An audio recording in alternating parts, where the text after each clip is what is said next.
પાઠ 13મો. સંસાધનોનું જતન અને સંરક્ષણ. સંસાધન. પૃથ્વી પરથી મળતા અને માનવીને ઉપયોગમાં આવતા કુદરતી પદાર્થોને સંસાધન કહે છે. હવા, જળ, જમીન, વનસ્પતિ અને ખનિજોના સ્વરૂપમાં આપણને મળેલી કુદરતી બક્ષિસ એટલે કુદરતી સંસાધન. સંસાધનો રાષ્ટ્રીય અર્થતંત્રની કરોડરજ્જુ છે. તે લોકોની શક્તિ અને સમૃદ્ધિના આધાર સ્તંભો છે. સંસાધનોની કેટલીક ચોક્કસ વિશિષ્ટતાઓ અને ઉપયોગિતાઓ છે. સામાન્ય રીતે સંસાધનો મર્યાદિત માત્રામાં ઉપલબ્ધ છે. તે સંસાધનોને વધુ ઉપયોગી બનાવવા આપણે વિવિધ તકનીકોનો ઉપયોગ કરવો જોઈએ. સંસાધનોના પ્રકાર. સંસાધનો આપણને વિવિધ રીતે ઉપયોગી છે. ખેતીથી શરૂ કરી ઉદ્યોગ અને પરિવહનની પ્રવૃત્તિ સુધીની તમામ પ્રવૃત્તિઓમાં પ્રત્યક્ષ કે પરોક્ષ રીતે કુદરતી સંસાધનો આપણને ઉપયોગી છે. ખોરાક તરીકે જમીન અને વનસ્પતિમાંથી પ્રાપ્ત થતી વિવિધ સામગ્રી, ઈંધણ અને ઉર્જા તરીકે સંસાધનો આપણને ઉપયોગી છે. સંસાધનોને સામાન્યતઃ બે જૂથોમાં વહેંચવામાં આવે છે: કુદરતી અને માનવ નિર્મિત. ભૂમિ, જળ, ખનિજો અને જંગલોનો કુદરતી સંસાધનોમાં સમાવેશ થાય છે. તેમાં પણ બે પ્રકાર પડે છે: જૈવિક અને અજૈવિક. ભૂમિ, હવા, જળ અજૈવિક સંસાધનો છે, જ્યારે જંગલો અને પ્રાણીઓ જૈવિક સંસાધનો છે. માનવીએ સર્જેલા ઔદ્યોગિક એકમો, સ્મારકો, ચિત્રકળા અને સામાજિક સંસ્થાઓ વગેરે માનવ નિર્મિત સંસાધનો છે. મનુષ્યમાં રહેલા જ્ઞાન, બુદ્ધિ, કૌશલ્ય, સ્વાસ્થ્ય અને અન્ય ગુણોનો સમાવેશ માનવ સંસાધનમાં થાય છે. કુદરતી સંસાધનોના વિકાસ માટે માનવ સંસાધન હોવું જરૂરી છે. કેટલાક એવા સંસાધનો છે જે ચોક્કસ સમયમાં સ્વયં નિર્માણ પામે છે. ઝાડપાન, પશુ પક્ષી વગેરેમાં પોતાની જાતે પેદા થવાની ક્ષમતા હોય છે. આમ વન અને વન્યજીવન ચોક્કસ સમયમાં નિર્માણ પામતા રહે છે. સંસાધનોના સંરક્ષણ. કુદરતી સંસાધનો મર્યાદિત છે, જ્યારે માનવીની જરૂરિયાતો અમર્યાદિત છે. છેલ્લા કેટલાક વર્ષોથી તકનીકી ક્ષેત્રે થયેલા અસાધારણ વિકાસ અને વસ્તી વિસ્ફોટથી સંસાધનોનો ઉપયોગ ખૂબ વધી ગયો છે. આ પરિસ્થિતિ વિશે ગંભીરતાથી નહીં વિચારીએ તો આપણે તેના માઠા પરિણામો ભોગવવા પડશે. એટલે જ ભવિષ્યની પેઢીઓ માટે સંસાધનોનું રક્ષણ કરવું એ આપણી સૌની ફરજ છે. સંસાધનોનું રક્ષણ એટલે સંસાધનોનો વિવેકપૂર્ણ ઉપયોગ. કેટલાક સંસાધનો પોતાની મેળે જ ચોક્કસ સમયમાં હિસ્સાની પૂર્તિ કરે છે અથવા અખૂટ હોય છે, જેને નવીનીકરણીય સંસાધનો કહેવાય છે, જેમ કે જંગલો, સૂર્યપ્રકાશ. એકવાર વપરાયા પછી પુનઃ ઉપયોગમાં લઈ શકાતા નથી કે બનાવી શકાતા નથી, તેને અનવીનીકરણીય સંસાધનો કહેવામાં આવે છે, જેમ કે પેટ્રોલિયમ, ખનિજ કોલસો, કુદરતી વાયુ. સંસાધન. ભૂમિ સંસાધન, જંગલ સંસાધન, પ્રાણી સંસાધન, જળ સંસાધન, કૃષિ સંસાધન, ખનિજ સંસાધન. આ ઉપરાંત માનવી પણ સ્વયં એક સંસાધન છે. સંસાધનોને માલિકી, પુનઃપ્રાપ્યતા, વિતરણ ક્ષેત્રના આધારે પણ વર્ગીકૃત કરવામાં આવે છે. ભૂમિ સંસાધન. જમીન નિર્માણ. સામાન્ય રીતે ભૂસપાટીનું ઉપલું પડ જેમાં વનસ્પતિ ઉગે છે તેને આપણે જમીન કહીએ છીએ. જમીન પૃથ્વીના પોપડા પરના અનેકવિધ કણોથી બનેલું એક પાતળું પડ હોય છે. ખડકોના નાના મોટા ટુકડા, કાંકરા, માટીની રચ કે જે અજૈવિક છે તેને રેગોલિત કહે છે. તેમાં જૈવિક દ્રવ્યો, હવા અને પાણી ભળતા જમીન બને છે. ખેતીના સંદર્ભમાં કોઈ પણ દેશોનો આર્થિક વિકાસ તે દેશની જમીનની ગુણવત્તા અને પ્રકાર પર આધાર રાખે છે. જમીનના પ્રકાર. ભારતીય કૃષિ સંશોધન પરિષદ દ્વારા ભારતની જમીનને કુલ 8 પ્રકારમાં વહેંચવામાં આવી છે. પહેલી, કાંપની જમીન. બીજી, રાતી અથવા લાલ જમીન. ત્રીજી, કાળી જમીન. ચોથી, લેટેરાઇટ જમીન. પાંચમી, રણ પ્રકારની જમીન. છઠ્ઠી, પર્વતીય જમીન. સાતમી, જંગલ પ્રકારની જમીન. આઠમી, દલદલ પ્રકારની જમીન. જમીનનું ધોવાણ અને સંરક્ષણ. જમીનનું ધોવાણ ગતિશીલ પાણી કે હવા દ્વારા થાય છે. જમીનના ઉપલા કણોનું ઝડપથી કુદરતી બળો દ્વારા અન્યત્ર સ્થળાંતરણ થઈ જવું તેને જમીનનું ધોવાણ કહે છે.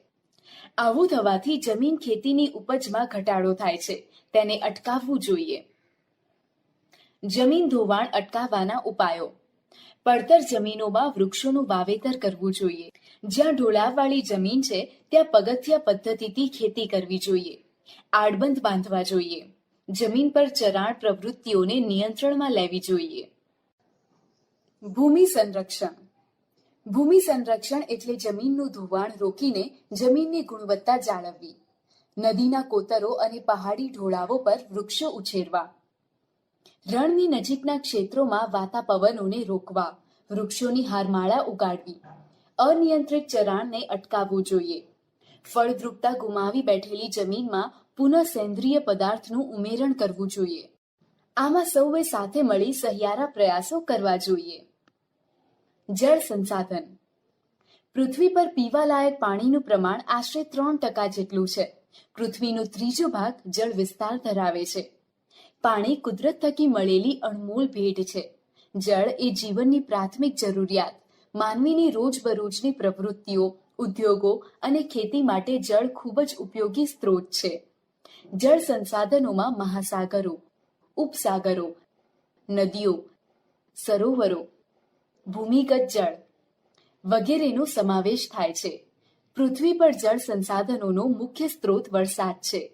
બધા જ સ્ત્રોત વરસાદ આભારી છે. પુષ્ટીય જળ સ્ત્રોતમાં નદી, સરોવર, તળાવ, ઝરણા વગેરેનો સમાવેશ થાય છે. તેમાં મુખ્ય સ્ત્રોત નદી ગણાય છે. જળ તંગી.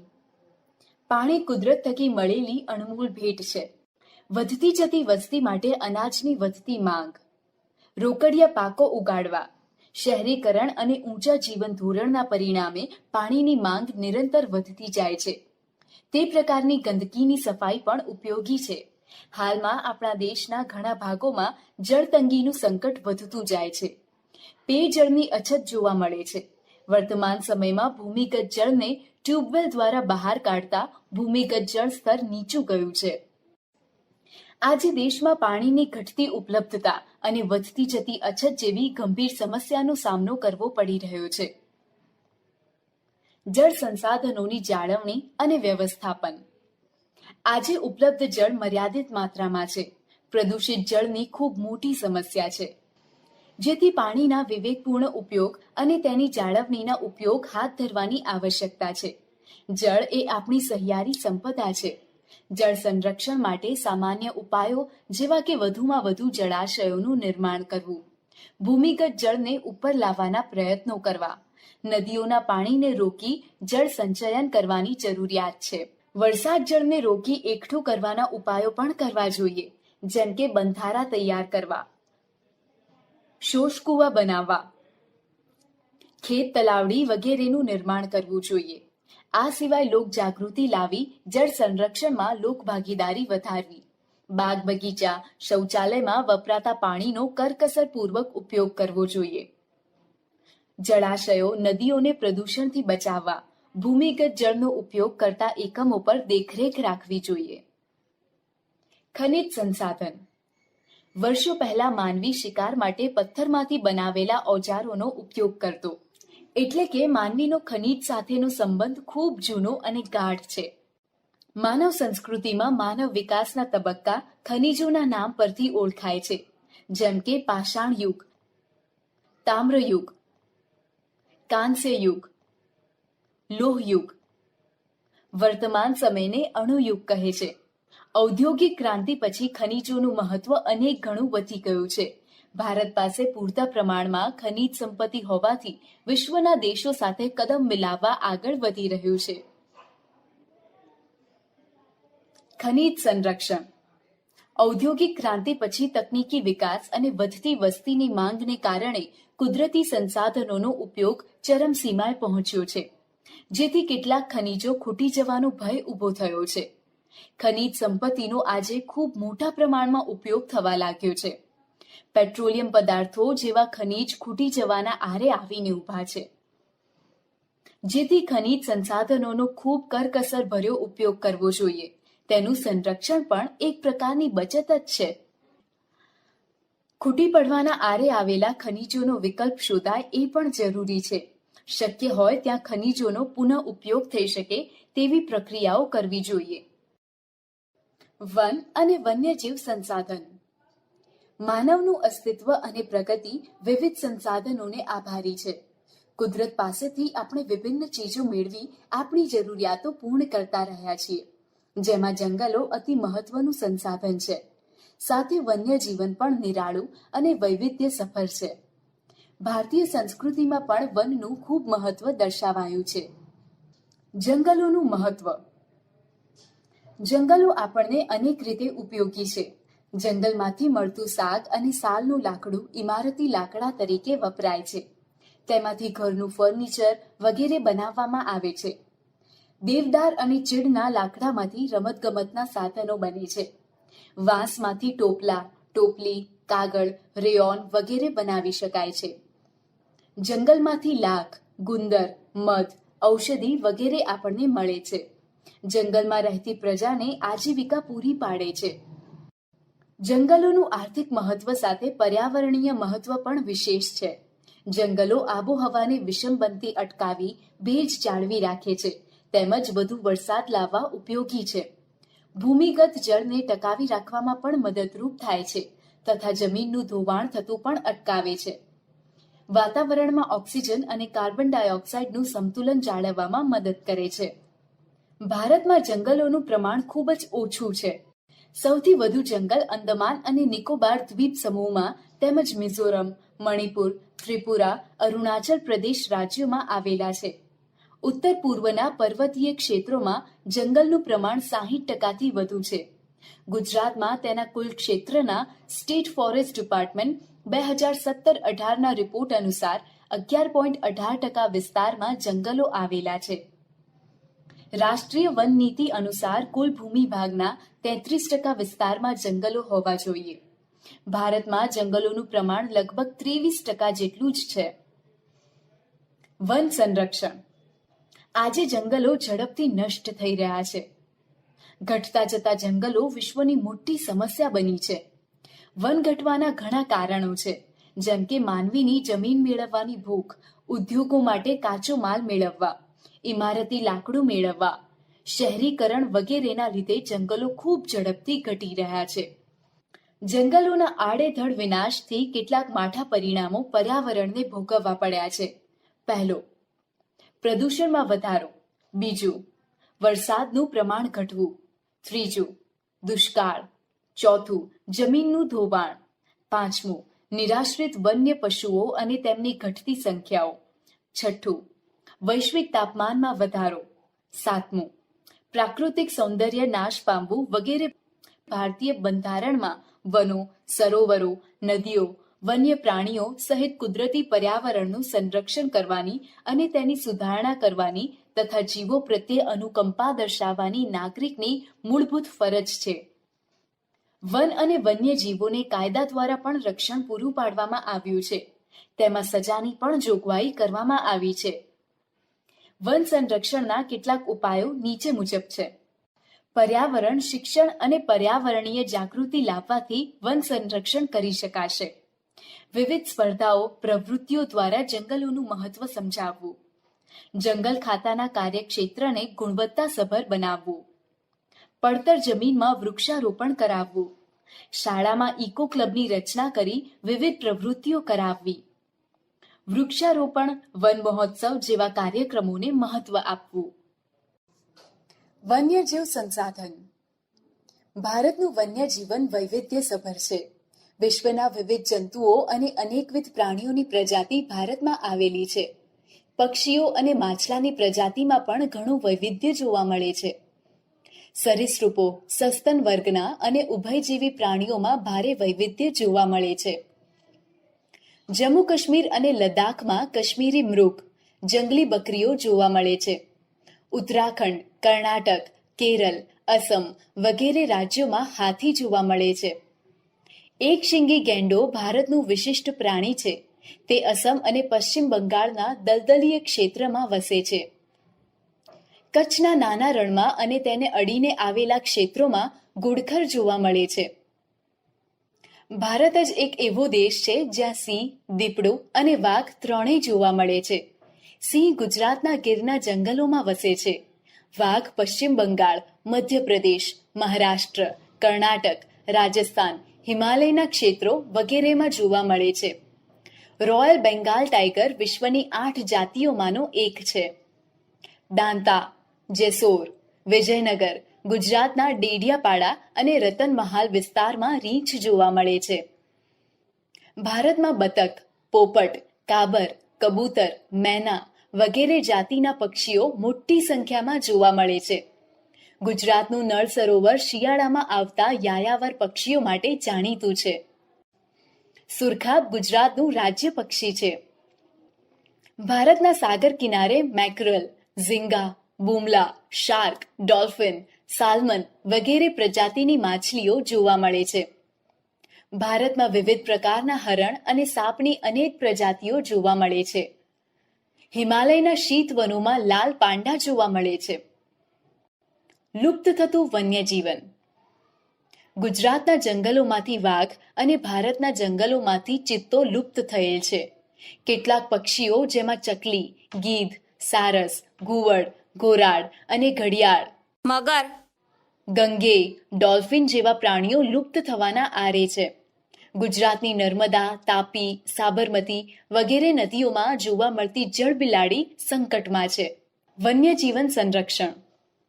સદીઓથી વન્યજીવોના સંરક્ષણ માટે કાયદા થતા આવ્યા છે. સમ્રાટ અશોકે વન્યજીવના રક્ષણ માટેના કાયદા કરાવ્યાની નોંધ ઇતિહાસમાંથી મળે છે. આજે પણ તે માટેના કાયદા છે. મોટાભાગના રાજ્યોમાં સ્ટેટ વાઇલ્ડ લાઇફની રચના થયેલ છે. અન્ય સ્વૈચ્છિક સંસ્થાઓ પણ તેના માટે કામ કરી રહી છે. વન્યજીવ સંરક્ષણ માટે નીચે મુજબના કાયદાના પગલાઓ લેવા જોઈએ.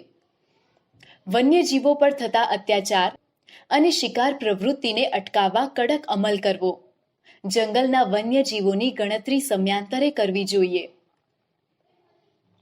જંગલ વન્યજીવોને કુદરતી સંરક્ષણ પૂરું પાડે છે, તેથી જંગલોનો વિનાશ થતો અટકાવવો જોઈએ. લોકોને વન્યજીવોનું મહત્વ સમજાવી વન્યજીવ સંરક્ષણની સમજ આપવી જોઈએ. જંગલમાં લાગતી આગને ડામવા ઝડપથી પ્રયત્નો કરવા. વન્યજીવોને તબીબી સારવાર મળે તેવા પ્રયત્નો કરવા. વન્યજીવો માટે સંરક્ષિત ક્ષેત્રોનો વિકાસ કરવો જોઈએ. પ્રચાર પ્રસાર માધ્યમો દ્વારા જાગૃતિ લાવવી જોઈએ. વન્યજીવ સંદર્ભે વન્યજીવોની જરૂરિયાતો જેવી કે પાણી, ખોરાક, કુદરતી આવાસ પૂરતા પ્રમાણમાં મળે એવી વ્યવસ્થા ગોઠવવી જોઈએ. રણ પ્રદેશનું જીવન. પહેલું, સહરાનું ગરમ રણ. સહરાનું ગરમ રણ વિશ્વનું સૌથી મોટું રણ છે. આ રણ ઘણું વિશાળ છે. સહરાની આબોહવા ગરમ અને શુષ્ક છે. વરસાદ ખૂબ ઓછો પડે છે. વનસ્પતિ વિહોણા આ પ્રદેશમાં દિવસનું તાપમાન 50 ડિગ્રી સેલ્સિયસ સુધી પહોંચી જાય છે, તો રાત્રિનું 0 ડિગ્રી સેલ્સિયસ જેટલું નીચું પણ થઈ જાય છે. વનસ્પતિ અને પ્રાણી જગત. સહરાના રણમાં કાંટાળી વનસ્પતિ, ખજૂરના વૃક્ષો વગેરે આવેલા છે. રણ પ્રદેશ હોવાથી ખૂબ ઓછી વનસ્પતિ જોવા મળે છે. રણમાં ખજૂરના વૃક્ષોથી ઘેરાયેલા રણદ્વીપ આવેલા છે. શિયાળ, જરખ રણના વીંછી, કાચિંડા, રણની ઘો અને સાપ જેવા પ્રદેશમાં જોવા મળે છે. લોકો. સહરાની વિષમ આબોહવામાં પણ લોકજીવન ધબકતું જોવા મળે છે. તુઆરેંગ અને બર્બર જેવી જનજાતિના લોકો વસે છે. મોટે ભાગે તેઓ ઘેટા બકરા અને ઊંટ જેવા પ્રાણીઓ પાળે છે. તેમાંથી તેઓ દૂધ, ચામડું અને ઊન પ્રાપ્ત કરી જીવન જરૂરી ચીજ વસ્તુઓ જેવી કે જાજમ, કપડાં, ગરમ ધાબળા બનાવે છે. રણના વિસ્તારમાં આવેલી નાઇલ ખીણમાં જળજથ્થો ઉપલબ્ધ હોવાથી અહીં ખજૂર અને ઘઉં જેવા પાકો લેવાય છે. સહરાના રણ વિસ્તારમાં ખનિજ તેલ મળે છે. આ ઉપરાંત આ ક્ષેત્રોમાંથી લોખંડ, ફોસ્ફરસ, મેંગેનીઝ અને યુરેનિયમ જેવા ખનિજો પણ મળે છે. ખનિજોનું વધુ પ્રમાણમાં ઉત્પાદન થતું હોવાથી કેટલાક પ્રદેશોના લોકજીવનમાં ખૂબ મોટા ફેરફાર થવા લાગ્યા છે. કાચા માટીના મકાનોના બદલે પાકા મકાન અને રોડ રસ્તા બનવાથી શહેરીકરણ પણ થઈ રહ્યું છે. વિદેશમાંથી પણ ઘણા લોકો અહીંના તેલ ક્ષેત્રમાં રોજગારી મેળવવા આવવા લાગ્યા છે. લદ્દાખનું રણ. ભારતની ઉત્તરે લદ્દાખનો કેન્દ્ર શાસિત પ્રદેશ આવેલો છે. લદ્દાખ એ ભારતનું ઠંડુ રણ છે, જેની ઉત્તરે કારાકોરમ પર્વત શ્રેણી અને દક્ષિણે જાસ્કર પર્વત શ્રેણી આવેલી છે. આ ક્ષેત્રની મુખ્ય નદી સિંધુ છે. ઊંચાઈના કારણે અહીં હવા ખૂબ પાતળી છે અને આબોહવા ઠંડી અને શુષ્ક છે. અહીં ઉનાળામાં તાપમાન 0 ડિગ્રી સેલ્સિયસથી ઉપર અને રાત્રે તાપમાન -30 ડિગ્રી સેલ્સિયસથી પણ નીચે ઉતરી જાય છે. અહીં વરસાદનું પ્રમાણ ખૂબ ઓછું રહે છે. વનસ્પતિ અને પ્રાણી જીવન. લદ્દાખનું ઠંડુ રણ શુષ્ક વાતાવરણ ધરાવતું હોવાથી ત્યાં ખૂબ ઓછી વનસ્પતિ છે. ફક્ત ટૂંકું ઘાસ જોવા મળે છે, જે પાલતુ જનાવરોને ચરાવવા માટે ઉપયોગમાં લેવામાં આવે છે. ખીણ પ્રદેશમાં દેવદાર અને પોપ્લરના વૃક્ષો જોવા મળે છે. લદ્દાખમાં પક્ષીઓની વિવિધ જાતિઓ જેવી કે દેવચકલી, રેડસ્ટાર્ટ, ચૂકર, ગ્રાન્ડલા, સ્નો પાર્ટ્રીજ, તિબેટનો સ્નોકોક, રેવન અને હબ જોવા મળે છે. જ્યારે પ્રાણીઓમાં હિમદીપડા, લાલ લોમડી, માર્મોટ, ગેરુઆ રંગનું રીંછ અને હિમાલયન તાહર જોવા મળે છે. દૂધ અને માંસ મેળવવા જંગલી બકરી, ઘેટા અને યાક પ્રાણીઓ પાળવામાં આવે છે. યાકના દૂધમાંથી તેઓ પનીર બનાવે છે અને ઘેટા બકરાના તથા યાકના ઊનનો ઉપયોગ કરી ગરમ કપડાં બનાવવામાં આવે છે. લોકો. લદ્દાખ તેના પહાડી સૌંદર્ય અને સંસ્કૃતિ માટે જાણીતું છે. અહીં મોટે ભાગે ઇન્ડો આર્યન, તિબેટિયન, લદ્દાખી પ્રજાતિના લોકો વસે છે, જેમાં મોટા ભાગના લોકો બૌદ્ધ ધર્મ પાળે છે. લદ્દાખ ક્ષેત્રમાં અનેક બૌદ્ધ મઠો આવેલા છે, જેમાં હેમિસ, થિક્સે, રો વગેરે છે. ઉનાળાની ઋતુમાં અહીં જવ, બટાકા, વટાણા વગેરેની ખેતી કરે છે. મહિલાઓ ઘરકામ, ખેતીકામની સાથે સાથે નાના વ્યવસાયો જેવા કે દુકાન કરવી, ગરમ કાપડ વણવું વગેરે પણ કરે છે. અહીં તિબેટિયન સંસ્કૃતિના બહોળા ફેલાવાને કારણે આને નાના તિબેટ તરીકે પણ ઓળખવામાં આવે છે. અહીંના લોકો સાદું અને સરળ જીવન જીવે છે. અહીંના લોકોની રોજગારી મોટે ભાગે પ્રવાસન ઉદ્યોગ સાથે જોડાયેલી છે. દેશ વિદેશથી લોકો અહીં ફરવા માટે આવે છે. અહીંના મઠો, ઘાસના મેદાનો અને હિમનદીઓ જોવાલાયક છે. સાથે સાથે અહીંના લોકોના ઉત્સવો અને ધાર્મિક અનુષ્ઠાનો જોવા એક લહાવો છે. આમ લદ્દાખનું જીવન જોવું એક અદ્ભુત લહાવો છે. લદ્દાખનું મુખ્ય શહેર લેહ છે, જે હવાઈ અને જમીન માર્ગે જોડાયેલું છે. ત્યાંથી રાષ્ટ્રીય ધોરીમાર્ગ નંબર 1A પસાર થાય છે. આધુનિકરણથી અહીંના જીવનમાં પણ પરિવર્તન આવવા લાગ્યું છે. છતાં અહીંના લોકો પ્રકૃતિ સાથે કદમ મિલાવીને ચાલે છે. પ્રાકૃતિક વસ્તુઓનો ખૂબ જ કરકસરપૂર્વક ઉપયોગ કરી પોતાનું જીવન વિતાવે છે. કચ્છનું રણ. ગુજરાત રાજ્યની ઉત્તર પશ્ચિમ સરહદે કચ્છનું રણ આવેલું છે. કચ્છના રણની ઉત્તર અને પૂર્વમાં પાકિસ્તાન દેશ અને રાજસ્થાન રાજ્ય આવે છે. તેના 2 ભાગ પડે છે, નાનું અને મોટું રણ. વિસ્તાર જે ખંડીય છાજલી ઉચકવાને લીધે બન્યો હોય તેવું જાણવા મળે છે. ગુજરાતના કચ્છ જિલ્લામાં આવેલ આ રણ થરના રણનો એક ભાગ છે. અહીં સફેદ રણ પણ આવેલું છે. અહીંની આબોહવા ગરમ અને સૂકી છે. વનસ્પતિ અને પ્રાણી જીવન. કચ્છના રણમાં બન્ની વિસ્તાર આવેલો છે. અહીં વિવિધ પ્રકારના ઘાસ અને કાંટાળા ઝાંખરાઓ જોવા મળે છે. કચ્છના રણને આગળ વધતું અટકાવવા ગાંડા બાવળા વૃક્ષો વાવવામાં આવ્યા છે. કચ્છના મોટા રણમાં સુરખાબ જોવા મળે છે.